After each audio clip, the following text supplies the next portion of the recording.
Let's just talk about some common myths about getting into these larger deals. One thing is, a lot of times you hear it's too hard to get into, and a lot of time it feels that way because the price tag is, exponentially larger than just a single family house. But, just like what we do now, there's creative solutions, and a lot of these sellers are very savvy because they've been there where we are. So seller finance is always I shouldn't say it could be on the table, JVs, syndications. It's a lot easier to raise capital for the bigger deals than it is for your smaller deals. So if you've got a 30, 40 unit apartment building that you're looking at, it's much easier to raise capital for that than it is to go buy 10 houses. Another myth is it's harder to manage. It's actually a little bit easier to manage because instead of having, say, 20 houses scattered all around the town, maybe outskirts, you now have 20 units in one location with one lawn and one roof, 1 meter. It is harder to manage if you don't have systems in place. And this is where operating a business is so important. You have to have systems in place. And if you scale with chaos into a 20 unit, then you're in trouble because you won't be able to manage that property.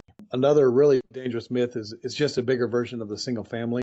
It's a different valuation model. It's a different way to operate your business. Your decisions have a bigger impact on equity and also on operations. So it's important that you have a different mindset going into the larger deals than you do looking just at a single family house. So for instance, let's say you're looking at two deals, right? You have 10 houses that are $150,000 a piece, so it's $1.5 million, or you have one apartment building that's $1.5 million, and say that's a 12-unit apartment. So you got the same valuation for the assets, $1.5 million for 10 houses or $1.5 million for an apartment building. So let's talk about differences, right? So number one difference is single family houses are valued based on comps in the market. Mm-hmm. So if a week from the day you buy it, the market drops and everyone around you sells for $120,000, you just lost $300,000 in value. Or let's say your rents go up, you still have a $1.5 million property, regardless of what the rents are. You are capped by the appraisals of the local home values around that property. But when you look at the $1.5 million 12 unit, let's say you raise rents by $100 per unit over a 2-year period, that's $14,000 a year. And let's say it's at a 6% cap rate, you just increase your equity by $240,000 with doing nothing except raising rents. The better you operate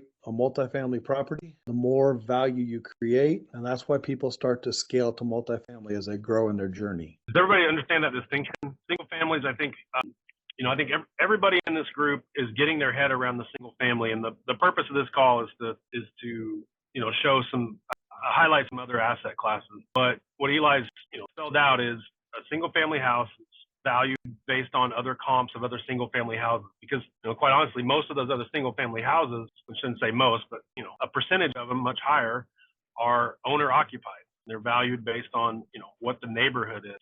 A 10 or 12 unit that Eli's talking about is valued on the rent that it produces. And Eli, I don't know if you're going to go into value add on some of these. There's opportunities to add other services